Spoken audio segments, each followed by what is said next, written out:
Hello दोस्तों, आज हम प्रश्नावली 4.4 के इस भाग में सारे प्रश्नों को हल करेंगे। तो 11वां प्रश्न है, एक समकोण त्रिभुज का कर्ण 17 सेंटीमीटर तथा अन्य दो भुजाओं का अंतर 7 सेंटीमीटर है। त्रिभुज की दोनों अज्ञात भुजाओं की माप ज्ञात कीजिए। अब इसके प्रीवियस वाले पार्ट में भी एक सेम इसी तरह का क्वेश्चन था, उसे सॉल्व किया था हमने। अब यहाँ जिन दो अज्ञात भुजाओं की बात हो रही है वो लंब और आधार ही है ना। तो चलिए इसे हल करते हैं। सबसे पहले हम चर राशियों में मान लेते हैं जो भी अज्ञात है ना। तो माना समकोण त्रिभुज की अन्य दो भुजाएं क्रमशः x सेंटीमीटर, अब यहां कर्ण 17 सेंटीमीटर दिया है इसलिए x सेंटीमीटर और y सेंटीमीटर, और कर्ण बराबर कितना दिया है? कर्ण बराबर दिया है 17 सेंटीमीटर, ये दिया है। अब प्रश्नानुसार क्या कह रहा है? प्रश्नानुसार दोनों भुजाओं का अंतर, अर्थात x में y को घटा दूं तो कितना मिल रहा है? 7 मिल रहा है, यही बोल रहा है, 7 सेंटीमीटर है ना। अब यहां से या तो x का मान निकालूं या तो y का, तो x बराबर ही निकालते हैं तो पक्षांतर कर देंगे तो प्लस y हो जाएगा। इसे मान लेते हैं समीकरण नंबर 1। और समकोण त्रिभुज में क्या होता है? पाइथागोरस प्रमेय ना। क्या कहता है? कर्ण का स्क्वायर बराबर आधार का स्क्वायर प्लस लंब का स्क्वायर या लंब का स्क्वायर प्लस आधार का स्क्वायर। तो यहाँ पाइथागोरस प्रमेय लगाते हैं हम, पाइथागोरस प्रमेय से कर्ण का स्क्वायर बराबर आधार का स्क्वायर प्लस लंब का स्क्वायर। तो कर्ण का स्क्वायर कितना है? 17, 17 का स्क्वायर हो जाएगा, आधार चलिए x मान लेते हैं, x का स्क्वायर प्लस y का स्क्वायर। अब क्या करना है हमें कि इसे चलिए बना लेते हैं समीकरण नंबर 2, ठीक है। अब क्या करना है हमें? समीकरण 1 का मान समीकरण 2 में रख देना है। तो x की जगह क्या रख देंगे? 7 प्लस y रख देंगे। चलिए इसे नेक्स्ट पेज पे कर लेते हैं। तो यहाँ 17 लिख लेते हैं, समीकरण 1 का मान समीकरण 2 में रखने पर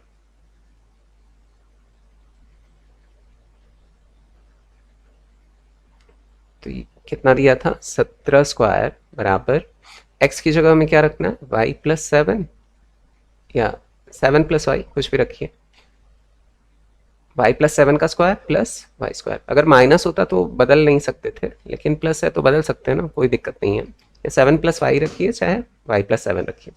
तो यहाँ 17 का वर्ग कितना होता है? 289 होता है। अब इसे हम सर्वसमीकरण की सहायता से खोलेंगे। तो पहले पद का वर्ग धन दूसरे पद का वर्ग धन दोनों के गुणनफल का दूना, तो 14y हो जाएगा प्लस वाई स्क्वायर पहले से ही है। अब 289 को इधर लाता हूँ मैं, तो वाई स्क्वायर 2 बार है तो 2y स्क्वायर प्लस 14y को इसके साथ लिख लेता हूँ प्लस 49 है, और इसे इधर लाऊंगा तो माइनस में हो जाएगा, 289 इज इक्वल टू 0। तो 2y स्क्वायर प्लस 14y, इसमें घटाएंगे इसे, माइनस वाला बड़ा नंबर है तो घटेगा तो माइनस में ही आएगा, 240 हो गया बराबर 0। अब क्या करना है? द्विघात समीकरण मिल गया हमें। तो द्विघात समीकरण में अचर जो पद होता है उसका हम गुणा वाई स्क्वायर के गुणांक के साथ करेंगे। तो 240 का अगर 2 में गुणा करेंगे तो 480 आ जाएगा। फिर 480 का हमें ऐसा खंड करना है, जोड़ने या घटाने पे क्या आ जाए? 14 आ जाए। तो 280 का मैंने खंड किया था, तो 30 गुणित 16 बराबर 280, सॉरी 480, और 30 माइनस 16 बराबर कितना मिल रहा है? 14। तो ये काम बन गया हमारा। तो यहाँ से 2y स्क्वायर, ये किस प्रकार से प्राप्त करते हैं ये पहले वाले वीडियो में मैं बता चुका हूँ। इसका छोटा छोटा खंड कर लीजिए 480 का, फिर उसको आप मल्टीप्लाई करेंगे ना तो बहुत जल्दी बन जाता है, ठीक है। तो 2y स्क्वायर प्लस 14 की जगह क्या रखेंगे? 30 माइनस 16, और बाहर y है माइनस 240 इज इक्वल टू 0। तो 2y स्क्वायर प्लस 30, y है तो y, फिर minus 16y minus 240 is equal to 0। इन दोनों में कॉमन क्या दिख रहा है? 2y, तो यहाँ से क्या बच जाएगा? y, और यहाँ प्लस 15 बच जाएगा। यहाँ माइनस है, सबसे पहले तो माइनस लिख लिया और 16 दोनों में कॉमन है, तो यहाँ बच जाएगा माइनस कॉमन लेने की वजह से ये y प्लस में हो जाएगा और ये भी माइनस क्या हो जाएगा प्लस में, और ये 15 टाइम चला जाएगा इज इक्वल टू 0। दो ब्रैकेट सेम मिल रहे हैं तो y प्लस 15 और कॉमन ले लिया तो यहाँ क्या बच जाएगा 2y minus 16 is equal to 0। अब हमें क्या करना है बारी बारी से, y plus 15 is equal to 0 लेंगे तो कितना आ जाएगा y is equal to minus 15 और 2y minus 16 is equal to 0 लेंगे तो y इज इक्वल टू क्या मिल जाएगा, माइनस 16 को इधर भेजा तो प्लस 16 अपॉन 2 कर देंगे बराबर 8। अब यहाँ देखिए जो भी मान दिया है y या आधार का हो चाहे लंब का हो तो कभी भी ऋणात्मक तो हो नहीं सकता है, धनात्मक ही होगा, तो धनात्मक मान कंसीडर करेंगे यहाँ से हम। तो y का मान y बराबर 8 समीकरण 1 में रखने पर, वहाँ से x का मान ज्ञात कर लेते हैं समीकरण 1 में रखने पर। तो क्या दिया था समीकरण 1, x बराबर 7 प्लस वाई या y प्लस 7, तो यहाँ पर रख देंगे 8 बराबर 15 मिल जाएगा। अब यहाँ से y बराबर 8 मिल गया तो अतः समकोण त्रिभुज की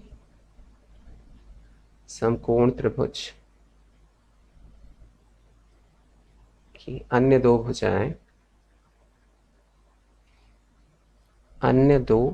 भुजाएं क्रमशः सेंटीमीटर में माना था तो सेंटीमीटर में रख देते हैं, 8 सेंटीमीटर 15 सेंटीमीटर।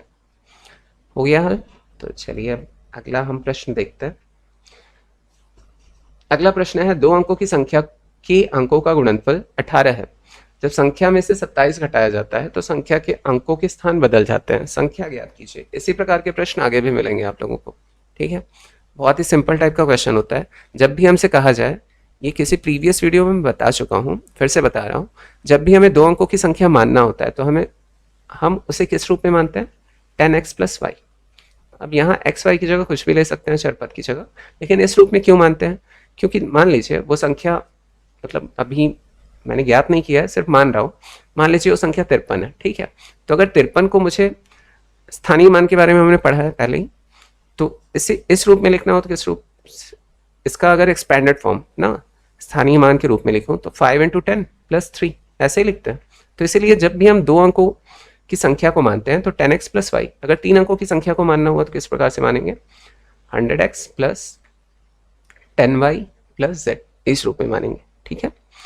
तो इसीलिए हम हमेशा किस रूप में मानते हैं, इस रूप में। तो यही मानेंगे हम हल में, यही करेंगे कि माना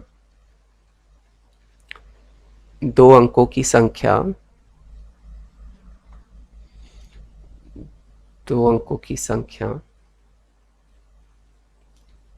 10x प्लस वाई है, ठीक है।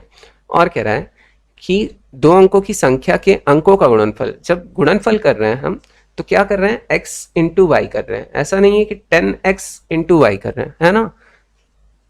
मतलब जब भी हम करेंगे गुणा तो 5 × 3 करेंगे, इस रूप में करेंगे, ऐसा थोड़ी ना है 50 × 3 करेंगे, आ रहा है समझ में।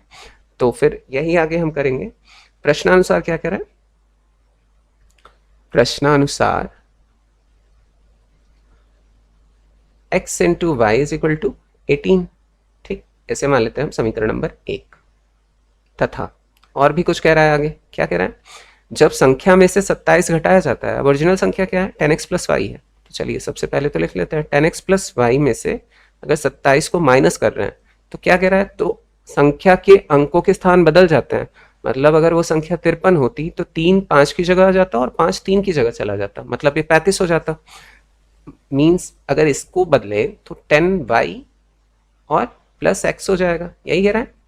अब क्या करेंगे, पक्षांतर कर लेंगे, इसे थोड़ा सिंप्लीफाई कर लेते हैं, तो इन दोनों को उठा के इधर कर लेते हैं। तो 10x, x वाले को x के पास लाते हैं तो प्लस x है तो इधर आके माइनस x, और प्लस y पहले से है, 10y है तो इधर आके माइनस 10y, और इसे उठा के इधर कर लेते हैं।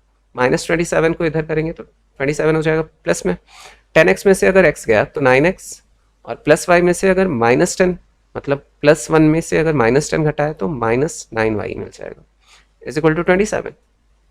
फिर क्या करना है हमें, 9 को कॉमन ले लेते हैं, अगर कॉमन दिख रहा है तो x minus y is equal to 27। अब 9 त्रिक कितना होता है 27, तो हमें यहाँ से x minus y is equal to क्या मिल गया 3 मिल गया। यहाँ से y का मान या x का मान निकाल लेते हैं, तो x बराबर हम लिख सकते हैं x बराबर 3 प्लस वाई। अब इसे बना लेते हैं समीकरण नंबर 2। ठीक, अब समीकरण 2 का मान हम क्या करेंगे समीकरण 1 में रख देंगे। इसे करते हैं नेक्स्ट पेज में। तो समीकरण 2 का मान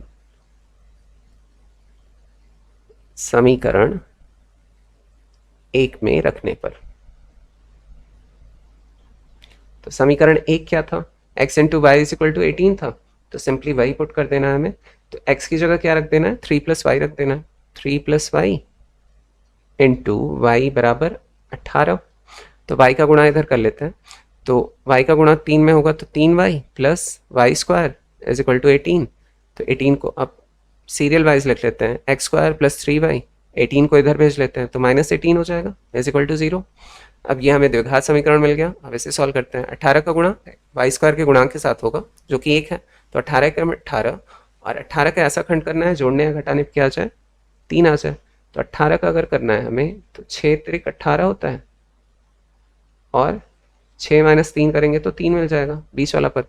तो वाई स्क्वायर प्लस 3 की जगह क्या लिखेंगे 6 माइनस 3, और वाई -18 इज इक्वल टू 0। तो वाई स्क्वायर प्लस 6y, फिर माइनस है -3y -18 इज इक्वल टू 0। इन दोनों में कॉमन क्या है y है, तो यहाँ y प्लस यहाँ 6 बच जाएगा, और यहाँ माइनस कॉमन है तो माइनस सबसे पहले लेंगे, मतलब माइनस बाहर है तो माइनस सबसे पहले लिख लेते हैं। फिर 3 कॉमन है दोनों में, 3 ले लिया। माइनस कॉमन लेने की वजह से y जो है पॉजिटिव हो जाएगा, ऐसे ही यहाँ माइनस जो है वो भी पॉजिटिव हो जाएगा। 3 का 18 होता है। अब 2 ब्रैकेट सेम मिल गया, y -3 और 2 ब्रैकेट सेम मिला है, उसे कॉमन ले लिया है तो y plus 6 is equal to 0, इतना मिल गया।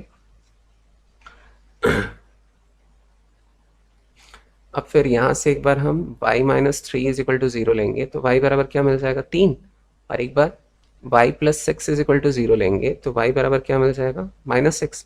अब यहाँ भी देखिए एक बात है कि जो भी 2 अंकों की संख्या, अब ऋणात्मक तो दिया नहीं है, बोला नहीं है ना कि ऋणात्मक है, तो हमें धनात्मक ही लेना पड़ेगा। तो y बराबर 3 का मान लेंगे, तो y बराबर 3 समीकरण 1 या 2 में रख लेते हैं।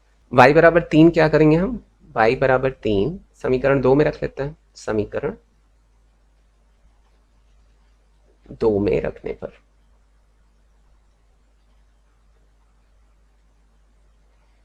तो समीकरण 2 क्या है, x बराबर 3 प्लस y कितना निकला है 3 बराबर 6 मिल जाएगा, है ना। तो 2 अंकों की संख्या क्या हो जाएगी, 2 अंकों की संख्या बराबर 10x था तो x की जगह 6 रखना है, प्लस y की जगह क्या रख देना है 3। तो 10 छंग 60 प्लस 3 इज इक्वल टू कितना मिल गया 63। तो संख्या क्या हो गई 63, तो ये उत्तर हो गया। तो चलिए फिर नेक्स्ट क्वेश्चन देखते हैं इसका। एक वस्तु को ₹39 में बेचने को व्यापारी को उतने ही प्रतिशत लाभ होता है जितना उसका क्रय मूल्य था। वस्तु का क्रय मूल्य ज्ञात कीजिए। अब यहाँ एक फॉर्मूला बहुत काम में आने वाला है। आप लोगों को प्रॉफिट लॉस का अगर फॉर्मूला याद हो तो यहाँ जो प्रॉफिट परसेंट और लॉस परसेंट का फॉर्मूला होता है, अगर इंग्लिश में याद करेंगे बहुत आसानी से याद हो जाता है। तो profit percent is equal to होता है,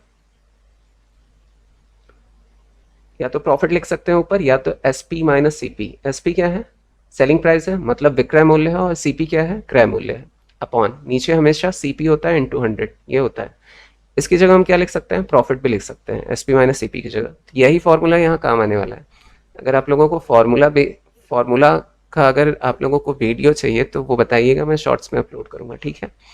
तो यहाँ यही काम आने वाला है। चलिए अब सबसे पहले हम मानते हैं कि क्या क्या दिया हुआ है और क्या क्या हमें लिखना है, ठीक है।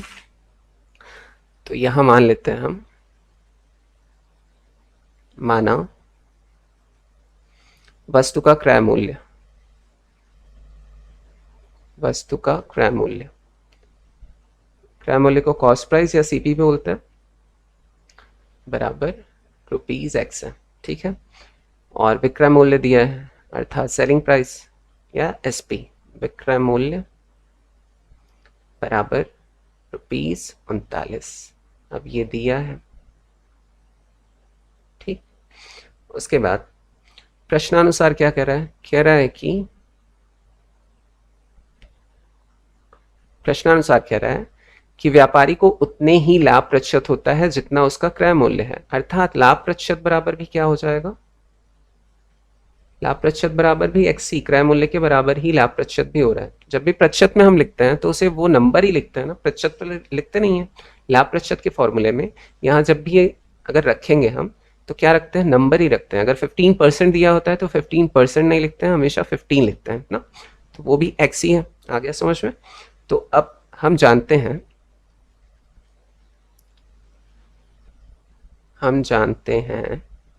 अब यहाँ हिंदी में है तो इसलिए मैं हिंदी में ही लिख रहा हूँ, लाभ प्रतिशत बराबर, यही फॉर्मूला रखेंगे, विक्रय मूल्य माइनस क्रय मूल्य, शॉर्ट में लिख रहा हूँ, अपॉन क्रय मूल्य इनटू 100। ठीक है, अब जो जो दिया है वो रख लेते हैं। यहाँ विक्रय मूल्य, लाभ प्रतिशत की जगह x है तो x लिख लेते हैं, बराबर विक्रय मूल्य कितना दिया है, 39 दिया है, तो 39 माइनस क्रय मूल्य x है ना, क्रय मूल्य को हमने x माना है, बटे फिर क्रय मूल्य बराबर x इंटू 100। अब x का मल्टीप्लाई इधर हो जाएगा तो ये x² हो जाएगा, और 100 का गुणा इन दोनों के साथ होगा, तो 3900 माइनस 100x, इसे इन दोनों को इधर भेज लेते हैं, तो x² माइनस 100x इधर आके प्लस 100x हो जाएगा, और ये इधर आके माइनस 3900 हो जाएगा, बराबर 0। अब ये हमें द्विघात समीकरण मिल गया। द्विघात समीकरण को हम जिस प्रकार से हल करते हैं उसी प्रकार से इसे भी हल करेंगे। तो दोबारा लिख लेता हूँ, यहाँ दिया है x² plus 100x, sorry minus में है, ये माइनस में है तो माइनस में लिख लेते हैं, 100x minus 3900 is equal to 0। अब 3900 का हमें x² के गुणांक के साथ गुणा करना है, तो 3900 ही होगा। फिर 3900 का ऐसा खंड करना है, जोड़ने या घटाने पर क्या आ जाए, 100 आ जाए। तो देखिए मैंने किया है इसे, तो 130 गुणित 30 बराबर कितना होता है, 3900 होगा, और 130 माइनस 30 करूंगा तो कितना आ जाएगा, 100। हो गया काम। तो x² प्लस 100 की जगह हमें क्या रखना है, 130 माइनस 30, और बाहर कितना है x माइनस 3900 बराबर 0। फिर x² प्लस 130 का गुणा x में होगा, फिर माइनस 30 का गुणा x में होगा, माइनस 3900 बराबर 0। इन दोनों में कॉमन क्या दिख रहा है, x, तो x कॉमन लिया तो x प्लस 130 हो जाएगा। फिर इन दोनों में कॉमन क्या दिख रहा है, 30 कॉमन है, और माइनस है तो माइनस रख लिया 30, तो यहाँ x और 30 का अगर इसमें भाग देंगे तो 130 बाहर ही जाएगा, ये भी बराबर 0। दो ब्रैकेट सेम मिल रहे हैं तो x प्लस 130 और x माइनस 30 बराबर 0।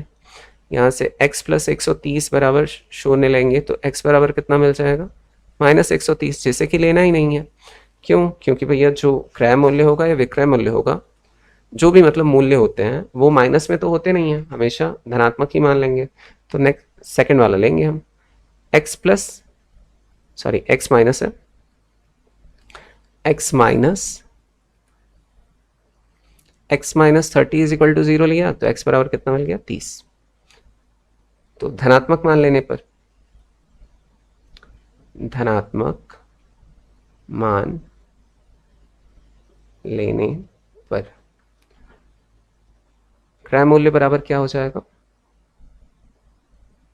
क्रय मूल्य बराबर ₹30। और यही क्या हो गया आंसर, क्योंकि हमें क्रय मूल्य ही याद करना था इसका। तो इसका देखिए शॉर्ट ट्रिक भी होता है, लेकिन शॉर्ट ट्रिक से बताने का कोई फ़ायदा नहीं है, क्योंकि आप लोगों को लॉन्ग मेथड से ही लगाना है। शॉर्ट ट्रिक का आप लोगों को कॉम्पिटिटिव एग्जाम में काम आएगा, तो अगर कॉम्पिटिटिव एग्जाम की तैयारी करवाऊंगा तो ज़रूर से शॉर्ट ट्रिक भी बताऊंगा मैं। तो चलिए अब नेक्स्ट क्वेश्चन देखते हैं। एक व्यक्ति को कोई वस्तु ₹96 में बेचने पर उतने ही प्रतिशत लाभ होता है जितना उस वस्तु का क्रय मूल्य है। वस्तु का क्रय मूल्य ज्ञात कीजिए। अब सेम क्वेश्चन है ना, अब 2 बार दे देता है जिससे कि प्रैक्टिस हो जाए, शायद इसीलिए देता है। तो चलिए यहाँ भी हम सेम तरीके से हल करते हैं इसे। माना वस्तु का विक्रय मूल्य बराबर ₹x है, ठीक है। और विक्रय मूल्य फिर दिया है कितना, विक्रय मूल्य इज इक्वल टू ₹96, ये दिया हुआ है। और प्रश्नानुसार कह रहा है, प्रश्नानुसार लाभ प्रतिशत बराबर भी यहाँ x ही है, यही बोल रहा है ना कि प्रतिशत लाभ होता है, उतने ही प्रतिशत लाभ होता है जितना उस वस्तु का क्रय मूल्य है, अर्थात लाभ प्रतिशत बराबर भी x। अब फिर से हम जानते हैं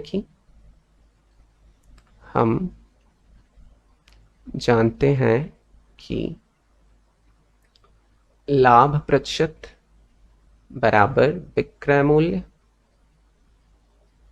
विक्रय मूल्य माइनस क्रय मूल्य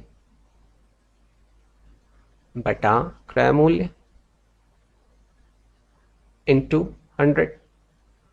अब लाभ प्रतिशत यहाँ x लिया है तो x हो जाएगा, और विक्रय मूल्य 96 दिया है तो 96 माइनस क्रय मूल्य कितना है, x है, अपॉन नीचे भी x इंटू 100। अब x का x में मल्टीप्लाई हो जाएगा तो x स्क्वायर, फिर 100 का इन दोनों में मल्टीप्लाई होगा तो 9600 माइनस 100x। अब देखिए ये क्वेश्चन ना आप लोगों को बहुत सारे लोग क्या बताएंगे, विक्रय मूल्य इधर रख लेंगे, उसके बाद लाभ प्रतिशत को इधर भेज देंगे, मतलब पक्षांतर वगैरह करके विक्रय मूल्य का सूत्र निकाल के थोड़ा लॉन्ग टर्म में बता देंगे, तो थोड़ा और कठिन लगने लगता है। तो सीधे सीधे रख के निकालते हैं, बहुत आसानी से हो जाता है। तो इतना आ गया, अब इन दोनों का पक्षांतर कर लेते हैं, तो एक्स स्क्वायर माइनस 100x इधर आके प्लस 100x हो जाएगा, और ये माइनस 9600 हो जाएगा इज इक्वल टू 0, ठीक है। अब इसका हमें गुणनखंड करना है ना, ये द्विघात समीकरण मिल गया। चलिए नेक्स्ट पेज में इसे करते हैं। तो यहाँ दिया क्या था, x square plus 100x minus 9600 is equal to 0।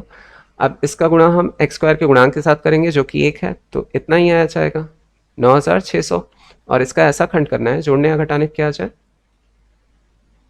100 आ जाए। तो मैंने किया है, तो ये आया है 160 गुणित 60, 16 छक्का 96 होता है, तो 160 गुणित 60 बराबर 9600, और 160 में अगर मैं 60 को घटा दूँ तो कितना आ जाएगा, 100। तो बस 100 की जगह क्या रख देना है, यही दो रख देना है, एक्स स्क्वायर प्लस 160 माइनस 60, बाहर x minus 9600 is equal to 0। तो एक्स स्क्वायर प्लस 160 का गुणा x में होगा तो 160x माइनस फिर 60x minus 9600 is equal to 0। इन दोनों में कॉमन लेंगे तो x कॉमन आ जाएगा, तो यहाँ बचेगा x प्लस 160, और इन दोनों में सबसे पहले तो माइनस, और इन दोनों में कॉमन क्या है 60, तो यहाँ बच जाएगा x, ये माइनस कॉमन लेने की वजह से ये प्लस हो जाएगा, यहाँ भी कितना बच जाएगा 160 ही बचेगा इज इक्वल टू 0। अब यहाँ दो ब्रैकेट सेम है तो x प्लस 160 एक ब्रैकेट में, और x माइनस 60 दूसरे ब्रैकेट में इज इक्वल टू 0। तो यहाँ एक बार x प्लस 160 लेंगे इज इक्वल टू 0, तो x बराबर कितना मिल जाएगा माइनस 160, और एक बार x माइनस 60 बराबर 0 लेंगे तो x बराबर क्या मिल जाएगा 60। अब यहाँ भी सेम वही कि माइनस वाला तो कंसीडर कर ही नहीं सकते, क्यों, क्योंकि जो भी क्रय मूल्य होगा वो ऋणात्मक में तो होगा नहीं, धनात्मक होगा हमेशा। तो धनात्मक मान लेने पर, धनात्मक मान लेने पर क्रय मूल्य कितना हो जाएगा, क्रय मूल्य बराबर ₹60। ये हो गया इसका उत्तर, ठीक है। अब चलिए इसका अगला प्रश्न देखते हैं। एक संख्या तथा उसके वर्गमूल का योगफल 132 है, वह संख्या ज्ञात कीजिए। बहुत सिंपल क्वेश्चन है। सबसे पहले मान लेते हैं हम, माना वह संख्या x है तथा उसका वर्गमूल क्या हो जाएगा, उसका वर्गमूल मीन्स √x हो जाएगा। वर्गमूल निकालना अर्थात यही हुआ ना, √x है, ठीक है। अब प्रश्नानुसार क्या कह रहा है, प्रश्नानुसार x plus root x is equal to 132, है ना। अब यहाँ देखिए, एक हल करने से पहले मैं आप लोगों को समझा देता हूँ। अगर करनी में मैं x का यहाँ से मान निकालना चाहूँ, इसे द्विघात समीकरण बनाना है, अर्थात दोनों पक्षों को मुझे वर्क करना ही पड़ेगा, है ना। लेकिन अगर इस रूप में करूँ तो करनी में x बना रहेगा, तो मुझे करनी में x को ना किसी भी प्रकार से करनी हटा देना है। तो मैं क्या करूँगा, करनी में x को यहीं रहने दूंगा, x को इधर भेज दूंगा। तो करनी में x बराबर क्या हो जाएगा, 132 माइनस एक्स, ये हो जाएगा। अब इसे बना लेते हैं समीकरण नंबर 1। अब समीकरण 1 के दोनों पक्षों का वर्ग करने पर, समीकरण 1 के दोनों पक्षों का वर्ग करने पर क्या हो जाएगा, करनी में x का स्क्वायर हो जाएगा माइनस बराबर, सॉरी माइनस नहीं है, बराबर है 132 माइनस एक्स का स्क्वायर हो जाएगा, होल स्क्वायर हो जाएगा। तो यहाँ रूट एक्स का अगर स्क्वायर करेंगे तो एक्स, सिर्फ एक्स ही बचेगा, रूट हट जाएगा, बराबर 132 का अगर वर्ग किया तो 17,424 आएगा, ठीक है। तो पहले पद का वर्ग मतलब 17,424, या डायरेक्ट नहीं लिखता हूँ, पहले क्या करेंगे हम, फॉर्मूला के हिसाब से खोल लेते हैं। 132 का वर्ग धन दूसरे पद का वर्ग ऋण, दोनों के गुणनफल का दूना, मतलब दोनों के गुणनफल का दूना मतलब 2 गुणित 132 इंटू एक्स, यही होगा। तो यहाँ से x प्लस 132 का अगर वर्ग करेंगे तो 17,424 मिलेगा, प्लस एक्स स्क्वायर माइनस 2 का गुणा अगर 132 में हुआ तो कितना आएगा, 264, 264 है x। अब x को इधर लाते हैं, ठीक है। तो एक्स स्क्वायर पहले लिख लेते हैं, फिर माइनस 264x, फिर x को इधर लाएंगे तो माइनस x, और प्लस में क्या है 17,424 है, ठीक है। चलिए इधर ही स्पेस है तो इधर ही कर लेते हैं इसे। अब ये दोनों जुड़ेगा तो क्या हो जाएगा, एक्स स्क्वायर, दोनों जुड़ेगा ना, माइनस 264 और माइनस 1 है यहाँ पे, तो माइनस 265 एक्स प्लस 17,000, यहाँ बराबर बराबर ज़ीरो, अगर पक्षांतर किया है हमने जो भी, तो ज़ीरो भी तो यहाँ लिखना है ना, तो ज़ीरो लेके चलेंगे। तो 17,424 बराबर 0। अब 17,424 का हमें यहाँ एक्स स्क्वायर के गुणांक के साथ गुणा करना है, फिर ऐसा खंड करना है इसका, जोड़ने या घटाने क्या आ जाए, 265 आ जाए। तो मैंने इसका गुणनखंड किया हुआ है, तो करने पे क्या मिला है मुझे,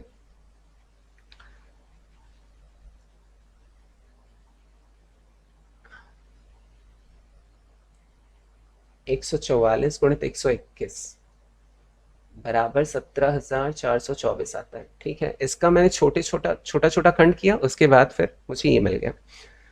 और 144 प्लस 121 करता हूँ तो ये कितना आता है, 265। तो यहाँ से काम बन गया। तो चलिए इसे नेक्स्ट पेज पे ही करते हैं। अब यहाँ दोबारा से लिख लेते हैं उसे, x square minus 265x plus 17,424 बराबर 0। अब 17,424 का एक्स स्क्वायर के गुणांक के साथ मल्टीप्लाई करेंगे जो कि 1 है, फिर उसका ऐसा खंड करेंगे जोड़ने या घटाने पे क्या आ जाए, 265। ये तो बता चुका हूँ पहले ही। तो कितना जोड़ने पे आ रहा था, 144 प्लस 121 करेंगे, और बाहर कितना है, x प्लस 17,424 बराबर 0। तो एक्स स्क्वायर माइनस 144 का x में होगा तो 144x, फिर माइनस प्लस का माइनस 121x प्लस 17,424 बराबर 0। तो इन दोनों में कॉमन क्या दिख रहा है, x, तो यहाँ से x, फिर माइनस यहाँ बच जाएगा 144, यहाँ माइनस है तो माइनस सबसे पहले, फिर 121 दोनों में कॉमन है, यहाँ बच जाएगा x, फिर ये माइनस कॉमन लेने की वजह से ये माइनस हो जाएगा, और ये कितनी बार जाएगा, 144 बार ही जाएगा, बराबर 0। तो यहाँ 2 ब्रैकेट मिला मुझे, x माइनस 144 को अगर कॉमन ले लिया तो एक ब्रैकेट में x माइनस 121 बच जाएगा, बराबर 0। एक बार x माइनस 144 बराबर 0 लेंगे तो x बराबर कितना मिल जाएगा, 144 और एक बार x माइनस 121 बराबर शून्य लेंगे तो x बराबर 121 मिल जाएगा। अब यहाँ देखिए दो मान मिल रहा है, दोनों धनात्मक है। अब क्या कह रहा था प्रश्नानुसार, x प्लस रूट एक्स बराबर 132, यही कह रहा था ना। अब देखते हैं दोनों का मान रख के, ये भी एक पूर्ण वर्ग है ना, पूर्ण वर्ग है अर्थात x का अगर स्क्वायर रूट निकालूंगा, यहाँ जो भी आंसर मिल रहा है वो पूर्णांक मिल रहा है, करने वाला तो मिल नहीं रहा है, अर्थात यहाँ जो भी x का मान होना चाहिए वो क्या होना चाहिए, पूर्ण वर्ग होना चाहिए। चलिए एक बार रख के चेक कर लेते हैं। तो 144 रख के देखते हैं, 144 प्लस रूट में 144 बराबर 132 आ रहा है कि नहीं। तो 144 तो खुद बड़ा है और इसका खुद बड़ी संख्या है ना 132 से, और इसका अगर वर्गमूल निकालेंगे तो 12 आ जाएगा। अब जोड़ेंगे तो कितना आ जाएगा, 6, 5 और 1, 156, जो कि 132 के बराबर तो आ नहीं रहा है। 121 रख के देख लेते हैं। तो 121 प्लस रूट में 121 बराबर 132 आ रहा है कि नहीं। तो यहाँ 121 है और इसका अगर स्क्वायर रूट निकालेंगे या वर्गमूल निकालेंगे तो कितना आ जाएगा, 11। इन्हें जोड़ते हैं तो ये कितना आ रहा है, 132, मतलब 121 ही इसका क्या हो जाएगा, उत्तर हो जाएगा। तो इसलिए यहाँ उत्तर कौन सा हम कंसीडर करेंगे, x इज इक्वल टू 121। तो वह संख्या क्या होगी, वह संख्या बराबर 121। तो ये भी क्वेश्चन सॉल्व हो गया। चलिए अब अगला प्रश्न देखते हैं, जो कि है 16वां। एक आयताकार मैदान की लंबाई उसकी चौड़ाई के दुगने से 10 मीटर कम है। मैदान का क्षेत्रफल 1000 वर्ग मीटर है। मैदान की लंबाई और चौड़ाई याद कीजिए। तो अब यहाँ तो फॉर्मूला क्या होता है, क्षेत्रफल दिया है ना, क्षेत्रफल का फॉर्मूला होता है लंबाई गुणित चौड़ाई। ठीक, तो बस उसी की सहायता से इसे हल करेंगे। तो सबसे पहले मान लेते हैं, माना यहाँ दिया क्या है, उसकी चौड़ाई से दुगुना, तो चौड़ाई का दुगुना है लंबाई, तो पहले चौड़ाई को ही मान लेते हैं। माना आयताकार मैदान की चौड़ाई बराबर x, मीटर में दिया है तो मीटर मान लेते हैं। तब लंबाई कितनी हो जाएगी, लंबाई कह रहा है कि लंबाई उसकी चौड़ाई के दुगुने से 10 मीटर कम है। अगर दुगुना करूं मतलब 2x माइनस 10, यही हो जाएगा। इसे भी मीटर में मान लेते हैं। ठीक है, तथा मैदान का क्षेत्रफल दिया है, तथा मैदान का क्षेत्रफल बराबर 1000 वर्ग मीटर या मीटर स्क्वायर, ये दिया है। अब यहां से हम जानते हैं, करके शुरू करते हैं। हम जानते हैं कि लंबाई गुणित चौड़ाई बराबर आयत का क्षेत्रफल होता है। अब लंबाई कितना है यहाँ पे, 2x माइनस 10, और चौड़ाई कितना लिया है हमने, x, बराबर आयत का क्षेत्रफल कितना दिया है, 1000 ना। अब 2x का अगर x में मल्टीप्लाई होगा तो 2x स्क्वायर, माइनस 10 का अगर x में हुआ तो 10x। अब 1000 को इधर भेज लेते हैं तो माइनस 1000 इज इक्वल टू 0। ठीक है, तो अब फिर 1000 का हमें x स्क्वायर के गुणांक के साथ मल्टीप्लाई करना है। तो 1000 का अगर 2 में गुणा हुआ तो 2000 हो जाएगा। फिर 2000 का ऐसा खंड करना है, जोड़ने या घटाने क्या आ जाए, 10 आ जाए। तो 50 गुणित 40 बराबर होता है 2000, और 50 माइनस 40 करूँ तो कितना मिल रहा है, 10। तो बन गया हमारा काम। तो 2x square minus 50 minus 40 x minus 1000 बराबर 0। तो 2x स्क्वायर माइनस 50, फिर x का मल्टीप्लाई हो जाएगा, माइनस माइनस का प्लस 40x माइनस, सॉरी लिखते टाइम ऊपर नीचे हो जाता है थोड़ा सा, माइनस 1000 इज इक्वल टू 0।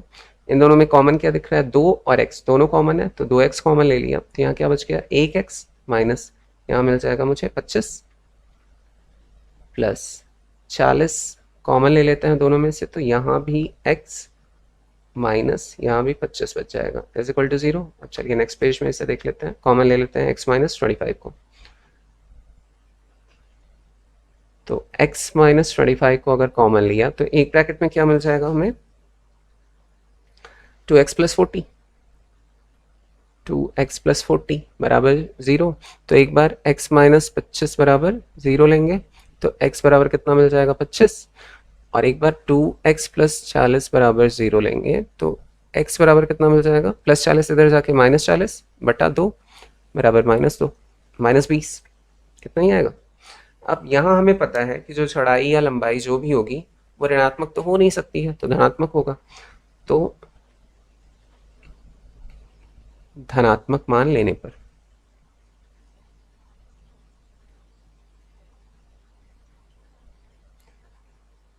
तो चौड़ाई कितनी हो जाएगी, चौड़ाई जो कि x माना था तो ये हो जाएगा 25 मीटर।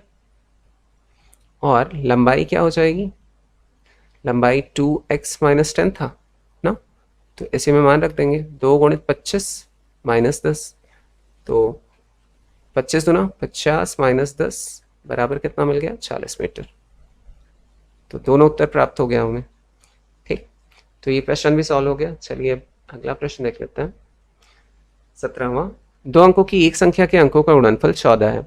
संख्या में 45 जोड़ने पर अंकों के स्थान परस्पर बदल जाते हैं, संख्या ज्ञात कीजिए। वैसा ही सेम 12वें प्रश्न की तरह है ये भी। तो चलिए इसे हल करा देता हूँ और अगला जो क्वेश्चन है वो आप लोगों को होमवर्क दे देता हूँ, जिससे सेम क्वेश्चन ऐसा ही है वो भी। तो आप लोग करके उसका आंसर मुझे बताइएगा। तो इसे हल करते हैं। सबसे पहले हम क्या मानेंगे, दो अंकों की संख्या को किस प्रकार से मानते हैं वो बता चुका हूँ आप लोगों को। तो माना दो अंकों की संख्या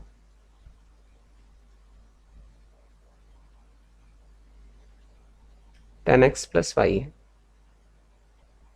इसी प्रकार से मानते हैं। प्रश्नानुसार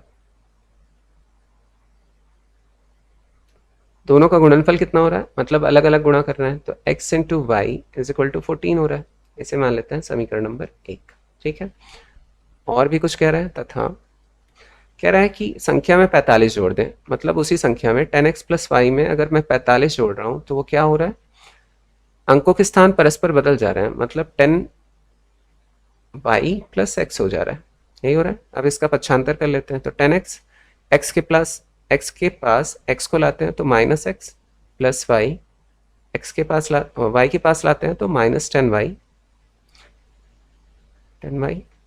45 को इधर भेज देते हैं -45, कितना हो गया, सॉरी 45 को रहने भी देते हैं तो कोई फर्क नहीं, नहीं इधर ही रहने देते हैं। तो यहाँ 10x में से अगर x जाएगा तो 9x, और y में से अगर 1 में से -10 निकला तो -9y बचेगा इज इक्वल टू -45।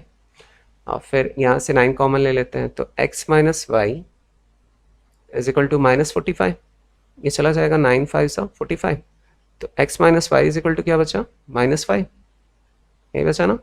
तो x बराबर मान निकाल लेते हैं यहाँ, x बराबर -y को इधर भेजते हैं तो -y इधर जाके प्लस y हो जाएगा, तो -5 प्लस y, इसे मान लेते हैं समीकरण नंबर 2। ठीक है, अब क्या करना है, हमें सिंपली समीकरण 2 का मान समीकरण 1 में रख देना। तो चलिए नेक्स्ट पेज पे करते हैं इसे। समीकरण 2 का मान समीकरण 1 में रखने पर